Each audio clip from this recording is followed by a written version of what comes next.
Hello everyone, I hope you are doing well.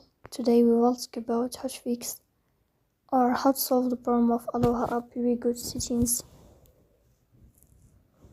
In this page, you will go to apps, default apps, app settings. Here you will search about Aloha app and you will click. In this page you will click on first stop and you will click OK. Here you will enter to the window of storage. Then we click on clear cache. Here we go to Play Store. You will search about the application of Aloha and you will click. Here you will enter, you will click here to this sign. You will uninstall your app and you will uninstall it again. So that's all. Don't forget to support us by like and subscribe. See you next time.